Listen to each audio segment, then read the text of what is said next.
Breaking news, markets just opened down just a little bit. This comes after we learned this morning that another 2.4 million Americans filed for unemployment last week, bringing the total to nearly 39 million in the last 9 weeks. Joining me now to discuss, Seth Harris, former acting labor secretary under President Obama.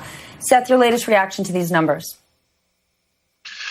Well, the tragedy is spreading around the country, Steph, and that 2.4 million only counts people who are in the state unemployment benefits system. There's also, as you know, that supplemental system called the Pandemic Unemployment Assistance Program, which is for self-employed people, independent contractors. Many million more Americans have filed for benefits under that program. So the number is significantly higher than the 38.8 million who have filed for benefits under the state program. The bottom line is that tens of millions of Americans have suffered a major trauma in their lives. They've lost jobs, they've lost income, they're worried about their families, they don't know what their future holds. So this is really a significant problem for our country.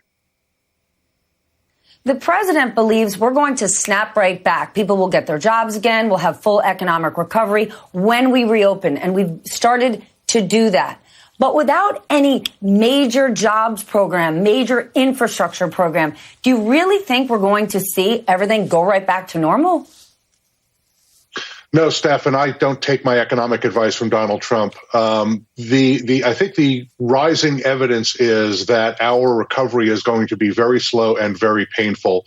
A new study has come out of the University of Chicago suggesting that 42% of the Americans who've lost their jobs in this pandemic-driven economic crisis are not going to return to the jobs that they had before. They're going to have to transition to something new. That's going to require a significant investment in both job placement assistance and also job training assistance. And there is a provision in the House Democrats' recovery bill that would fund much, much more job training. We're going to need to do more. An equally troubling number is that 47% of small businesses predict that they're not going to be able to survive over the next several months. That means even more millions of jobs lost. And, those businesses don't just snap back in the way the president suggests. They need to start all over again, and that's going to take a long time. So I think we're going to see an economic slowdown that's going to extend for several quarters, probably till the end of 2021, unless Congress makes a series of massive investments in states and small businesses and unemployed workers and in job training. To that very point, that is why so many people are saying the unemployment number, what's happening to small businesses, is so disconnected, and why it makes no sense that the markets are doing so well. But to the contrary, doesn't that explain exactly why the markets are doing so well? When we look at the markets, we look at things like the S&P index, which doesn't even represent all the public companies out there. It overly weights things like Amazon, Facebook. When you look at earnings this week of companies like Lowe's, Home Depot, Walmart, they killed it. Of course they would be doing so well, and the markets would be doing well. They're doing it in some cases at the behest of what's happening to small business.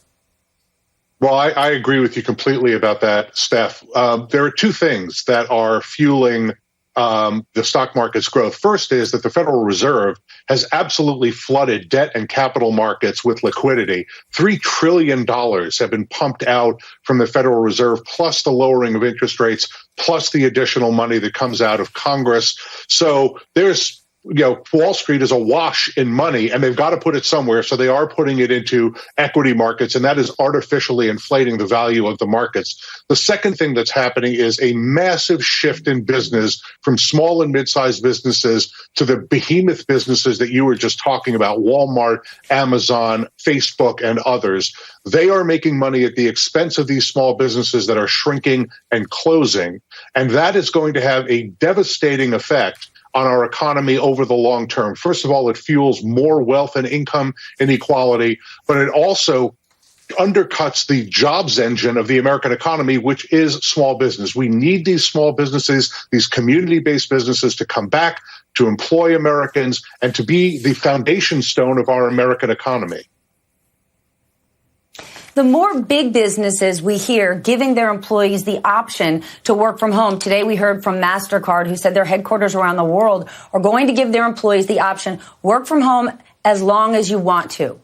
What does that do to all of those small businesses around big business that are dependent on that foot traffic, all those people going into work?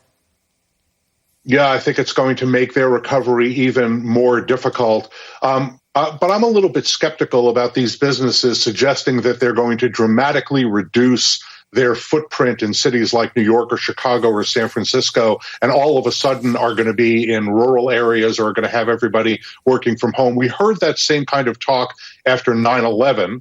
But after 9/11, cities became more important in our national economic life, not less important. So I think we will see an increase in remote work and people working from home. We'll see some building of redundancies for businesses so that if New York City has to shut down again, that means they don't have to shut down entirely again. And they'll have better recovery programs so that they can be resilient in the face of a pandemic like this.